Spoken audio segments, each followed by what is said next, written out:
పిఠాపురం మాజీ ఎమ్మెల్యే వర్మ వైఎస్ఆర్ కాంగ్రెస్ పార్టీపై మండిపడ్డారు. మెడికల్ కాలేజీలపై వైసీపీ చేపట్టిన కోటి సంతకాల ఉద్యమం ఉత్తి బోగస్ అని ఆయన అన్నారు. గత ప్రభుత్వం వైద్య రంగాన్ని పూర్తిగా నిర్లక్ష్యం చేసిందని, భారీ అవినీతికి పాల్పడిందని వర్మ ఆరోపించారు.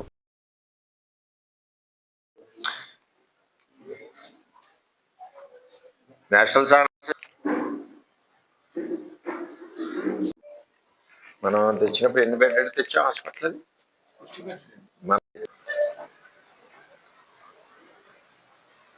కోటి సంతకాలు ఉద్యమం అని చెప్తున్నారు. అదంతా బోగస్. కోటి సంతకం అన్నది జరిగే పని కాదు. పిఠాపురం నుంచి మరి ఇక్కడ సంతకాలు పెట్టామని చాలా స్టేట్మెంట్లు ఇచ్చారు. అవి ప్రైవేట్. అసలు మెడికల్ కాలేజీలు ప్రైవేట్ ఎవరు చేశారు? Public private partnership, PPP mode. Public అంటే ఎవరు? ప్రభుత్వం.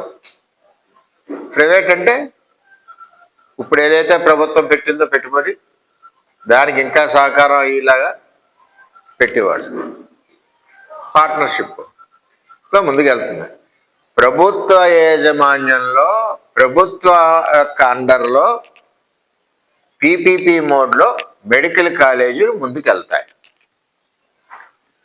ఇవ్వడానికి కారణం ఎవరు? జగన్మోహన్ రెడ్డి. ఎందుకు ఇవ్వాల్సి వచ్చింది? ఒక కాలేజీ పెట్టేటప్పుడు నీ దగ్గర ఫండ్ ఉందో లేదో చూసుకోవాలి కదా. నువ్వు దిగిపోయావు కదా. వచ్చిన కాలేజీ అందరికీ 1000 కోట్లు ఇచ్చి దిగాలి కదా.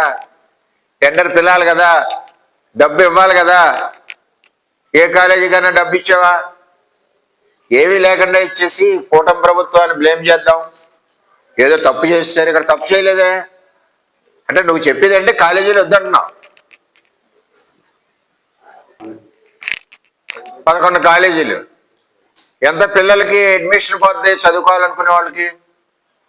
ఏదైతే గవర్నమెంట్ నామ్స్ ఉన్నాయో, గవర్నమెంట్ రూల్స్ ఉన్నాయో, గవర్నమెంట్ అండర్లో ఈ 11 హాస్పిటల్ నడుస్తాయి. నువ్వు 11 హాస్పిటల్కి ఏమైనా డబ్బులు ఇచ్చావా? టెండర్ పిలిచినప్పుడు అర్థం ఏంటంటే హాస్పిటల్ యొక్క ఇన్ఫ్రాస్ట్రక్చర్తో పాటు మొత్తం ఎంత బడ్జెట్ అవుతుందో ఆ బడ్జెట్ టెండర్ పిలాలి. టెండర్ పిలిచిన తర్వాత అర్థం ఏంటంటే ఆ పిలిచిన టెండర్ డబ్బు ఆ కనెక్టెడ్ అకౌంట్లో డబ్బు ఉండాలి. అది సిస్టమ్. ఏమీ లేకుండా నేను ఇచ్చేసాను, ప్రైవేట్కి ఇచ్చేసారు. ఎవరు రాశారు?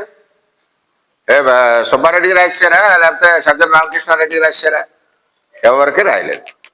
మొత్తం టోటల్గా పీపీపీ మోడ్, పబ్లిక్ ప్రైవేట్ పార్ట్నర్షిప్లో. పబ్లిక్ అంటే ప్రభుత్వం ఆధ్వర్యంలో జరిగి మెడికల్ కాలేజీలకి చక్కగా పని అయ్యే కాలేజీలకి ఈవేళ వీళ్ళు ప్రతిబంధకంగా తప్పుడు ప్రచారాలు చేస్తున్నారు.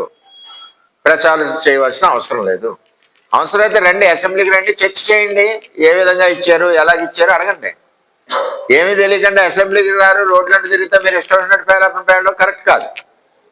ఏదేమైనా కూటమి ప్రభుత్వం బ్రహ్మాండంగా ఈ యొక్క రాష్ట్రాన్ని వైద్య ఆరోగ్య సంబంధించిన విషయాలన్నింటిలో ముందుకు తీసుకెళ్తుంది. ఎందుకు? మన పిఠాపురం దృష్టిలో పెట్టుకోండి.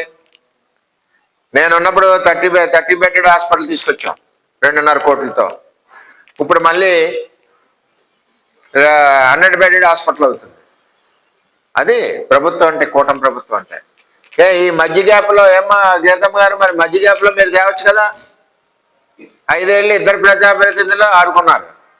2 ప్రజాప్రతినిధులు ఏం చేశారు? ఎక్కడో సంబంధం లేని భూములు మార్జిన్లు పెట్టుకుని సగానికి సగం స్కామ్ చేసుకుంటూ దగ్గర 60-70 కోట్ల రూపాయలు జగనన్న పట్టాల హౌసింగ్ దాంట్లో మీరు అందరూ కొట్టేశారు. ఈవేళ అట్లకి మేము బ్రిడ్జీలు ఎత్తున్నాం. దారి లేని దగ్గరేమో రూపాయికి రూపాయి కమిషన్లు కొట్టేశారు 2 ప్రజాప్రతినిధులు. దానికి బ్రిడ్జీలు వేస్తున్నాం. ఒకసారి అర్థం చేసుకోవాలి. కొమరగిరి లేఅవుట్ పెద్ద స్కామ్. ఇవన్నీ కూడా ఆలోచన చేసుకోవాలి. దాని మీద కూడా ఎంక్వైరీలు అవ్వాలి. అన్ని చెరువులు తాడి చెట్టు లోతు తవ్వేశారు, సర్వనాశనం చేశారు. ఇప్పుడు చెరువులన్నీ కూడా ఇరిగేషన్ అధికారులు అందరూ కూడా అప్పుడు ఎంత క్వాంటిటీ తీసారో ప్రజలకు చెప్పాల్సిన బాధ్యత. ఈ విధంగా పరిపాలించారు. అందరూ నవ్వుకుంటున్నారు. మీరు మెడికల్ కాలేజీలు వద్దంటే క్లియర్గా చెప్పండి, వద్దా కాలేజీలు చెప్పండి. చెప్పి దమ్మలేదు. ప్రభుత్వ యాజమాన్యంలో ఈ కాలేజీలు ముందుకెళ్తున్నాయి. కొంత నిధుల కొరత ఉంది కాబట్టి కొంత ప్రైవేట్ నుంచి తీసుకుని ప్రభుత్వ యాజమాన్యంలో ముందుకెళ్తాయి. ప్రభుత్వ కాలేజీలు ఏ రూల్స్ అండ్ రెగ్యులేషన్స్తో ఉన్నాయో అదే రూల్స్ అండ్ రెగ్యులేషన్స్తో ఈ 11 మెడికల్ కాలేజీలు వెళ్తాయని చెప్పి చంద్రబాబు నాయుడు గారు చెప్పారు కూటమి ప్రభుత్వం తరఫున. అర్థం చేసుకోండి.